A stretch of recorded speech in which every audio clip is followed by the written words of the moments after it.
Okay, good evening. Okay, my name is Isa Korede. Okay, I'm gonna show my name. Okay, I'm gonna show my name on the video. Okay, today is April 6, 2023. Okay, so I'm gonna discuss about the integumentary system. Okay, the integumentary system comprises of the epidermis, the hypodermis, the subcutaneous layer, a superficial fascia, and of course the accessory structures of the skin, which comprise which could be the comprises of the hair follicles, hair, and the sebaceous gland, and of course the sweat glands. Okay, so let me start with the epidermis. Okay, the epidermis. I'm going to discuss the layers. It has different layers. Okay, I'm going to go from the bottom to the top.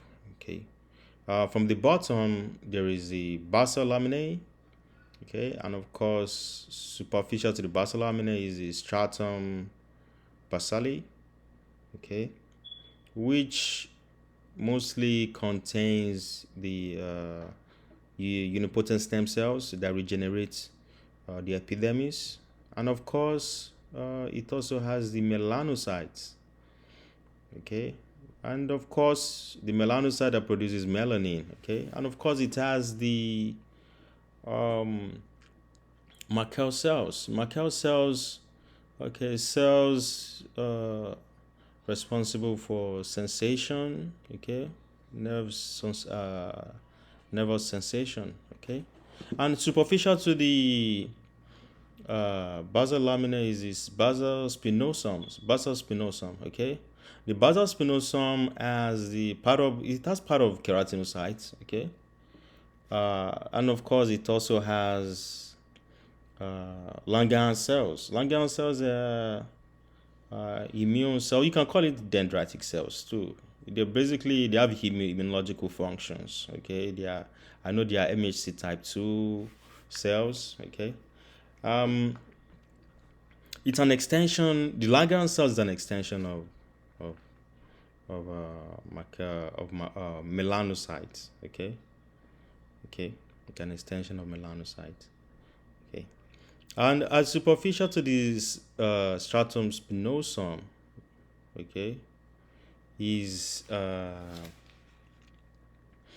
the stratum granulosum. The stratum granulosum basically mostly produces it contains the keratinocytes. Keratinocytes, this is a place where most keratin and keratohyalin are produced at the stratum granulosum. Okay, so superficial to the granulosum is this stratum, the stratum lucidum, okay, which is like a glassy layer, okay, protecting the skin. And superficial to this, the lucidum, stratum lucidum is the topmost layer, which is a stratum corneum. Stratum corneum it has multiple layers of dead cells.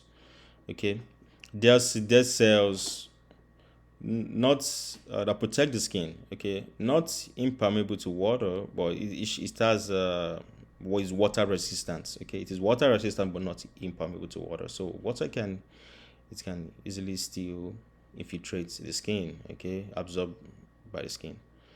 Okay, so I'm gonna. That's the epidermis. Okay, I'm gonna go to the dermis. Okay, the dermis mostly has two layers: a superficial papillary layer, which is the ridge-like structures. I mean, when it can a ridge-like structure that is continuous to the topmost to the topmost epidermis. Okay, it's mostly responsible for why we have fingerprints. Okay, yeah. Okay, for these papillary layers, it forms a dermal ridge. Okay, that's responsible for how we our fingerprints. Okay, so deep to the papillary layer is the reticular layer, is a layer of loose connective. It's also a layer of loose connective tissues. Okay, Okay, regularly arranged elastin fibers and collagen fibers, just irregularly arranged. Okay, and it forms a connection. It tries to connect the dermis to the deep subcutaneous layers. Okay, yeah. So I'm gonna go down, keep going down to deep to the. I'm gonna go down. I'm gonna talk about the subcutaneous layer itself. Okay, subcutaneous layer is a layer that's responsible for the major blood supplies, blood supply to the skin. Okay, okay. Um, it contains adipocytes, adipose tissues, usually that prevents probably for food stores, prevents shock. It's like looks like a shock absorber. Okay, food stores and of course um, vascular supply to the skin. Okay.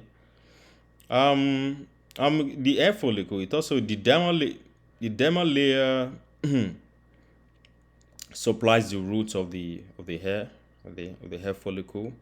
Okay. It also has the sebaceous gland that secretes sebum, and of course um, the apocrine and eccrine sweat glands. Okay, they are responsible for secreting our sweats. Okay.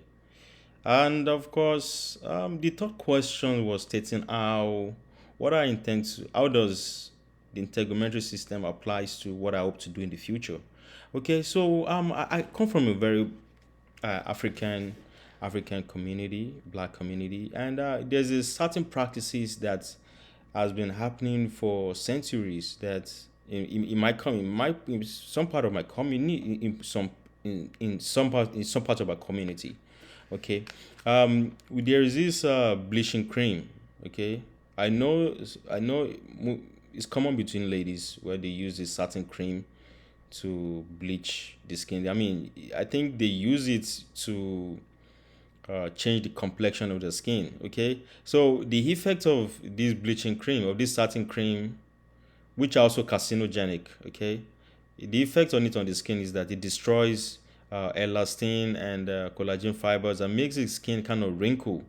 Okay, and expose the skin to some kind of toxins that could actually damage the skin.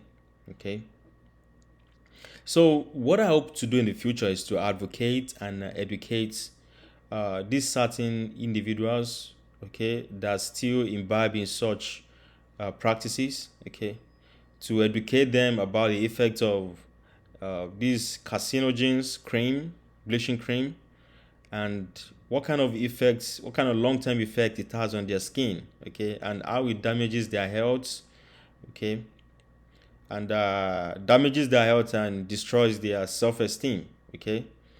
Yeah, so I hope to create an organization that's going to advocate and educate uh, some certain individuals in the black community, okay, that still imbibe in practices of using some toxic creams that changes their skin from black to light complexion.